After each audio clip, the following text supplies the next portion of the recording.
A.R.E.S is a fairly straightforward run-and-gun action shooter where you move with the left stick and aim with the right stick, allowing you to aim anywhere while you move anywhere. The game's basic mechanics are probably what you've come to expect from the genre. There are a few weapons that fall into obvious categories, such as the rapid-fire weapon that doesn't deal extreme damage, the regular pistol, the shotgun-type weapon, and the grenade-type weapon. And although a large majority of the game is spent shooting, there are some light platforming elements that require excellent timing of the double jump, though they're generally very easy. On the surface level, the game is inoffensive and it's about what you would expect and want when you bought a run-and-gun shooter. The game has simple shooting, dodging, and jumping mechanics, and it primarily creates variety through fantastic visual effects and different genres of rooms, such as platforming rooms, rooms where you run left to right destroying all the enemies, and rooms where you stand in the center and are assaulted by a swath of enemies. As far as the game's challenge and combat design, all of the enemy types are things you've probably seen before. I don't often play this type of game, and I've seen all these enemy types before. The game is also fairly twitch-based. The enemy bosses telegraph their attacks in addition to having more twitch-based attacks, but the basic gameplay itself, outside of the platforming, is pretty much entirely twitch-based. You see an enemy type, and if you haven't seen it before, you get hit a few times while your brain figures out what it does, and if you have seen it before, you know how to react to it, and you either react to it in time or you don't. Now, normally that would be about all I can say. The game is inoffensive, it controls well, and aside from things like the art style, there isn't much else to mention. I do love the art style, though, by the way. At least, you'd think the video should end here.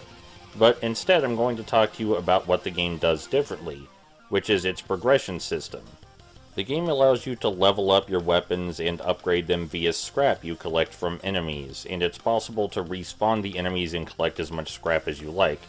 In this way, the game is never too difficult for anyone, especially since you can use the same scrap to craft things like healing items and grenades.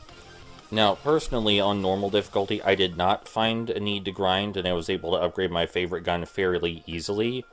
But if you wanted to explore the areas better to collect more upgrades and more scrap, you would want to craft additional grenades and upgrade the various weaponry to their maximum potential.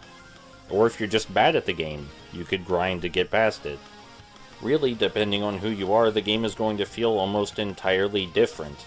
There are a lot of special abilities and advanced techniques that aren't necessary if you just want to beat the game, but are necessary if you want to explore everything and platform and get all the best rankings. Likewise, if you really suck at this kind of game, you can go to any level you want at any time and grind any enemies for enough scrap to create more healing items or grenades to help you out for a boss battle or room you're stuck on. It's not like the game's going to blow anyone away, but there are a lot of accessibility features. I think the art style is gorgeous, the music is probably the highlight of the whole package, and it just feels good. It just controls very well. And if someone ever tells you the game is grind heavy, I want you to remember I managed to play the game just fine without grinding, and I'm really bad at this kind of game, so, you know.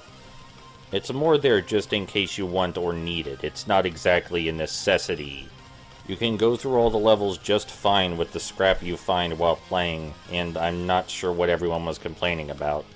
Anyway, that's A.R.E.S. Extinction Agenda.